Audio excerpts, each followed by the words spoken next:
Yeah, so before we actually went to Montverde, we was already cool. We knew each other, just being around, playing each other, all of that. But we wasn't as close. But obviously we went to Montverde and we were roommates for 2 years, so that that made a pretty close relationship. And yeah, it's just, and since then we've just still been close, talking to each other. How have you guys kind of supported each other? Obviously, he's projected to be a #1 pick in the NBA draft. You've got high projections as well. But as you two support each other in your basketball careers on and off the floor.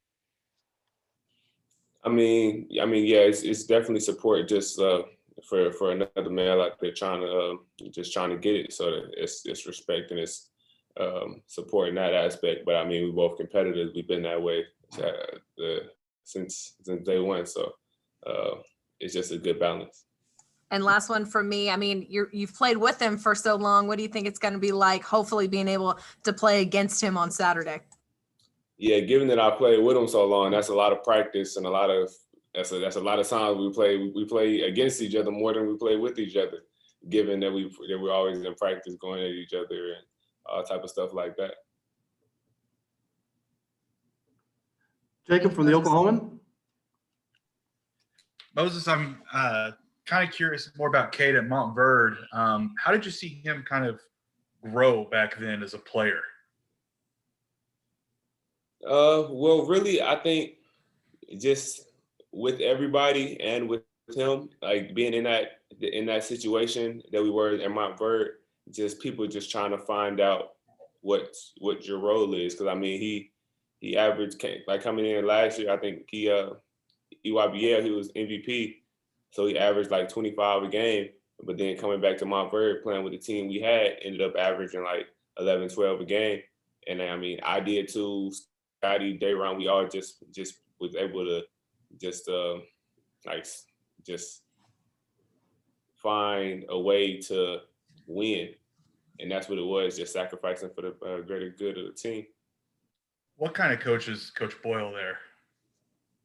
I mean, he's a basketball guru. He's you see how many pros and how many top picks he's had. I've heard him be called the kingmaker, this and that. He's just a basketball mind. You can't sit there and have much of a conversation with him without it coming back to basketball at some point. He just loves the game, and you can feel it. And finally, for me, how good was this team last year at Montverde that you guys had together with Cade and you and everybody else? Yeah, I think it was a great team, and even more than a lot of people actually even know. We're starting to see this year. The younger guys that didn't even play as much. I mean, they still undefeated this year. So those were the guys that was on our bench last year that was waiting on their turn, that stepped up when we needed them to. And like we had the starting five was what it was, but we was deep too. So yeah, it was a great team.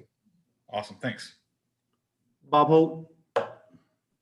Hey Moses, how you doing? I'm trying to remember when this game got announced. I guess it was sometime in the summer. Ever since then, I think a lot of people talked about you and Cade going against each other, or your teams at least. What's kind of been your level of excitement or anticipation for this game since it first got announced? Yeah, I mean, it's a cool matchup to have. It's a great game to have on the schedule. But when it comes down to it, we in college now. It's not AAU basketball when it's the two players matched up, just going one-on-one. We in college systems now. It's more organized, so it's more about the win than the matchup. And if you obviously know Cade very well, if you were given a scouting report on him, what would you say? And what have you thought about your own season? Yeah, so I know Cade likes to play off ball screens. He's looking to get other people involved. I mean, I'm really starting a scouting report for like him at Oklahoma State, because like I've said, he's able to find different ways to play given the team that he's on. So the team that the Cade that I've been playing with is more get other people involved first, because he was the point guard and not needed as the #1 scorer all the time, this and that. But at Oklahoma State, I assume that he is. So I'm just gonna have to reevaluate and see what he's been doing thus far in the season. And yeah, I mean, I think the season has been going pretty good. we made it back above 500 the other day. So yeah, I think it's been a pretty good season so far given the circumstances. And I know Cade hadn't played the last couple of games, but he's been on the bench. So he's obviously out of the COVID protocols. Do you expect him to play? Yeah, I do. Yeah.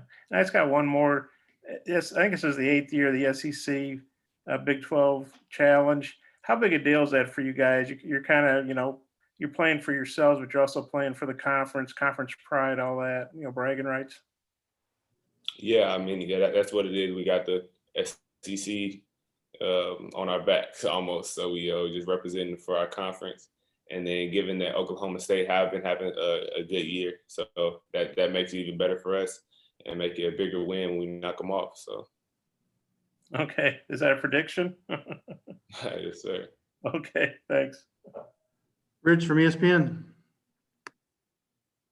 Hey, Moses. I promise not too many more questions about Cade, but you mentioned how you were roommates for 2 years. What kind of a roommate was he? Like, was he a messy guy? Was he a neat guy? Did you have to clean up after him? Nah, he was a pretty neat guy. So we just stayed on our side. Well, matter of fact, I say we stayed on our sides, but my junior year, our room was I couldn't tell you how small it was. So our beds was like this far away from each other. So it wasn't much of size we could have. We wake up in the morning and if we happen to be looking in the same direction, it's like we wake up eye to eye. It was a pretty tough situation for that year at least. So but yeah, for the most part, we stayed out each other's way as much as possible. Just being roommates, how that could be. But that was my guy, that was my dog. And we was roommates and classmates and teammates, so it was just 24/7. What'd you all do together, like if you had downtime? We played a lot of ping. We had a ping pong table in the rec room. So coming in, we both were terrible. We were just in there just hitting it back and forth, not knowing what we was doing. But by the time we left, I'm talking we professionals now. We running through everybody on campus. Who would win? I had to hold it down. I figured that was the answer. All right. Thanks, man. Appreciate it. Scotty. Hey, Moses, I just wanted to get your thoughts on JD's game last night and how important it was for him to get going after a stretch where I think he scored 12 points and kind of struggled with his shot over, I think, 3 games. Yeah, I mean, it was great to see him get back to doing what he really can do, and just him letting the game come to him and just having a good performance when we needed it. Hutch. Yeah, Moses, having played with Cade for so long and gone up against him in practice, does that kind of give you an advantage at all because you know how he plays, or is it different because he's got a different role at Oklahoma State? Nah, for sure. I mean, he's the same player, and I've played. We playing for 2 years every day. I mean, you see a different person every day. He played different roles, so I've seen it all. So that's definitely an advantage going into it. And I was looking at your numbers earlier today, and I noticed that like anytime you had a maybe an off game, you've come back with 24, 25 points. What's the key to having a bounce back game like that? I mean, like I say all the time, just staying even keel. I know what I do. I know what I can do. And I mean, me playing within the offense, like I say, a game like that can happen easily just because I don't need the ball in my hand all game. I'm not just chasing points all game, just playing within the flow of the game. So a game like that could happen, and it's easy for the next game to roll over like that because, then people can start sleeping on you or this or that. And then I just continue to do it and continue to do what I've been doing the whole time.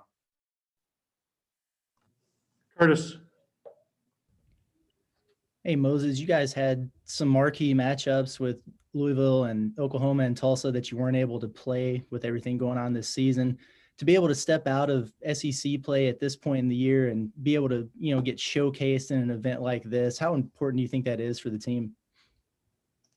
Yeah, I mean, I think it's really important just to be able to represent the SEC well and just go and find and just get outside the conference it's kind of weird now, given that we had like our non-conference to where we in non-conference mode, but now it's like conference to every game, adding to the record. We worried about this, worried about that, and then just almost taking a break from that and just going back to non-conference for a game. But yeah, it's an important game, important win. And then Devo, obviously he's all hog now, but he was committed to Oklahoma State for a long time. This might be a game that he has circled on the calendar. Have you talked to him about that at all? I actually forgot about that. You just reminded me, but yeah. Let us know what he says. Yeah, I got you. Bob, you have a follow-up? Yeah, I guess Moses, do you remember how old you were when you first met Cade? Was it like on the AU circuit or at a camp, or where? Do you remember the first time you met him and how old you guys were? First time I met Cade was probably, I think it was at a Pangos event. It might have been around 7th, 8th grade, somewhere around there. I'm not 100% sure. Back then, were you guys talking about being big time college players and high NBA picks, or when did it hit you that, hey, I'm pretty good, he's pretty good? I mean, really, I mean, at that point we was both highly rated and everything, but we wasn't really that cool back then. We really got cool when we found out that we was both going to Montverde. So then we started communicating before we actually got on campus. So that's when that relationship really started, more than when we were younger. And you guys are cool now, right? Real cool. Yeah, that's my guy. Okay, thanks, Moses. Appreciate you. No problem. Randy, final question.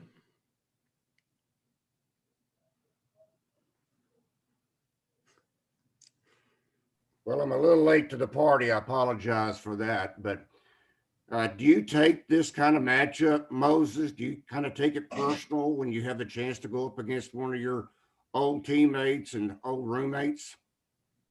Yeah, I definitely take it personal, just locked in, dialed in, just wanting to win and wanting to have a good performance.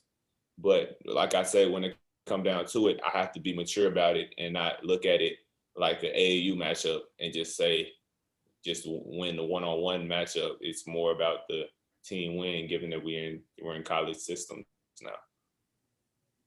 We played enough one-on-one games back in the day, I promise you. Okay, Moses, appreciate your time. Thank you very much. No problem.